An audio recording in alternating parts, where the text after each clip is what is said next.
अस्सलाम वालेकुम एवरीवन।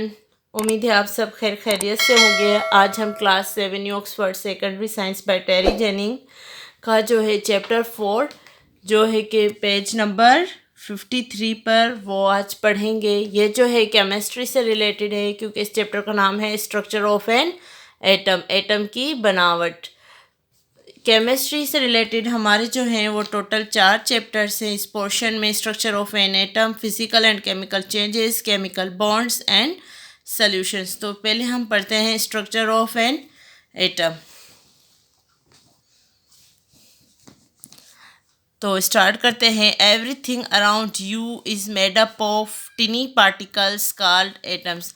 हर वो चीज़ जो हमारे इर्द गिर्द मौजूद है वो छोटे छोटे ज़रात यानी पार्टिकल से मिलकर बनी हुई है, जिसे हम कहते हैं एटम। अब वो हर वो चीज़ क्या, जैसे कि बुक, जो ये बुक भी हम पढ़ रहे हैं, ये बुक भी छोटे छोटे पार्टिकल से मिलकर बनी है जिन्हें हम एटम कहते हैं। जिस रूम में आप बैठे हुए हैं वो रूम भी जो है वो भी एटम से बना हुआ है।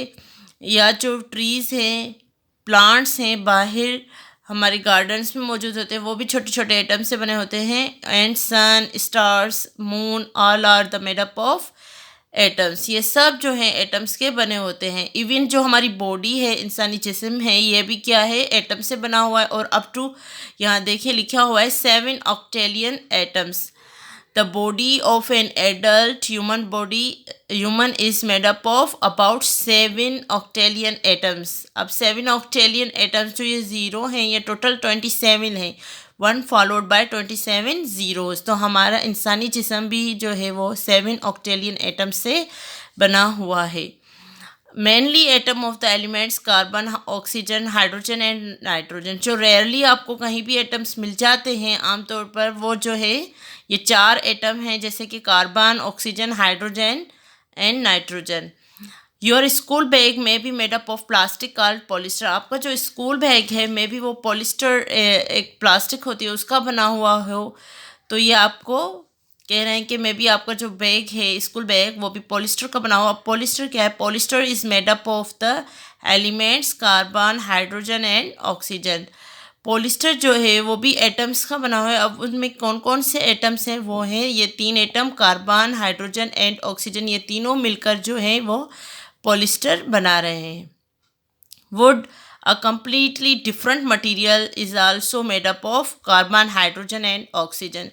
wood जो लकड़ी है वो भी एक मुख्तलिफ मटीरियल है, ठीक है। वो भी जो है इन तीनों एटम से मिलकर बनी है। वो है कार्बन, हाइड्रोजन एंड ऑक्सीजन। इन तीनों एटम से मिलकर जो है वो वुड बनती है। अगर हम अलग अलग देखें, कार्बन की अपनी प्रॉपर्टीज़ हैं, अपनी जो है वो उसकी प्रॉपर्टीज़ हैं, हाइड्रोजन की अपनी प्रॉपर्टीज़ हैं, ऑक्सीजन की अपनी प्रॉपर्टीज़ हैं, अलग अलग इनकी, ठीक है। पर जब ये तीनों एक साथ मिल रहे हैं तो ये क्या बना रहे हैं? ये वुड बना रहे हैं। तो वुड की जो है वो फिर अलग प्रॉपर्टीज़ हैं, वुड की फिर जो प्रॉपर्टीज़ हैं वो अलग हो जाती हैं इन तीनों की से।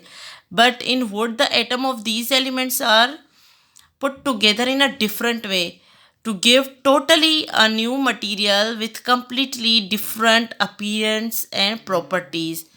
Structure of an atom.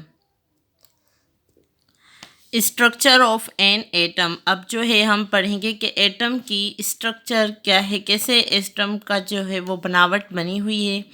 अल्तो the word atom means indivisible. अगर हम खुद एटम का मतलब देखें तो एटम का जो मतलब है वो है इनडिविजिबल, जो कि फर्दर डिवाइड ना हो। We now know that an atom is in fact made up of even smaller particles. अच्छा जी, अब हम जानते हैं कि जो एटम है वो खुद जो है एक छोटे छोटे पार्टिकल्स से मिलकर बना हुआ है। If we could pull an atom apart we would see that it is made up of different types of particles. अगर हम एटम को तोड़ें तो हमें मालूम होगा कि वो जो एटम है वो जो है डिफरेंट टाइप्स यानी मुख्तलिफ़ किस्म के पार्टिकल्स से बना हुआ है। अब वो पार्टिकल्स क्या हैं? These are called protons, neutrons and electrons. वो पार्टिकल्स हैं protons, neutrons and electrons. Different atoms are made up of different number of these particles. मुख्तलिफ जो एटम है वो मुख्तलिफ नंबर्स के इन पार्टिकल्स से बना हुआ होता है। सब में जो है वो एक जो है वो नंबर नहीं होता। किसी में प्रोटॉन 4 होते हैं, 6 होते हैं, 8 होते हैं, और न्यूट्रॉन की भी अलग तादाद होती है एंड इलेक्ट्रॉन की भी। ठीक है जी। तो प्रोटॉन और इलेक्ट्रॉन जो है वो सेम नंबर में होते हैं। Every atom contains a nucleus. Her atom में क्या मौजूद होता है जी? न्यूक्लियस मौजूद होता है। अब मैंने यहाँ आपको थोड़ा इसको क्लियर किया है कि न्यूक्लियस है क्या। Nucleus is the central region of an atom. Nucleus जो है वो सेंट्रल रीजन यानी मरकज़ी हिस्सा होता है एटम का, जो कि सेंटर में मौजूद होता है। Nucleus size of nucleus is about 10,000 of an atom. जो न्यूक्लियस का साइज है वो अबाउट कितना है? 10,000 ऑफ एन एटम। तो usually made up of protons and neutrons. तो न्यूक्लियस में जो 2 पार्टिकल्स मौजूद होते हैं वो कौन से होते हैं? वो होते हैं प्रोटॉन्स एंड न्यूट्रॉन्स। तो फिर इलेक्ट्रॉन्स कहाँ मौजूद होते हैं? Electrons move rapidly around the nucleus. मुसलसल जो इलेक्ट्रॉन्स हैं वो जो न्यूक्लियस के इर्द गिर्द घूमते हैं शेल्स में। ठीक है जी। कहाँ घूमते हैं? वो शेल्स में या ऑर्बिट्स में जो हैं वो रिवॉल्व करते हैं। Protons and neutrons about the same mass. Protons और न्यूट्रॉन्स का मैस सेम होता है, but electrons are much lighter. जो इलेक्ट्रॉन्स हैं वो थोड़े लाइटर होते हैं। Protons and electrons both carry tiny electrical charges. Protons और इलेक्ट्रॉन्स पर चार्ज होती है और वो टिनी इलेक्ट्रिकल चार्ज होती है positive and negative, with proton having a positive charge. अच्छा जी। जो प्रोटॉन है वो पॉजिटिव चार्ज कैरी करते हैं and the electron has an equal both but negative charge. अब जो इलेक्ट्रॉन हैं वो भी इक्वल होते हैं, पर वो इलेक्ट्रॉन क्या कैरी करते हैं? नेगेटिव चार्ज कैरी करते हैं। Neutrons are neutral and carry no charge at all. Neutrons जो हैं वो न्यूट्रल होते हैं और कोई भी चार्ज वो कैरी नहीं करते। Particles in atom.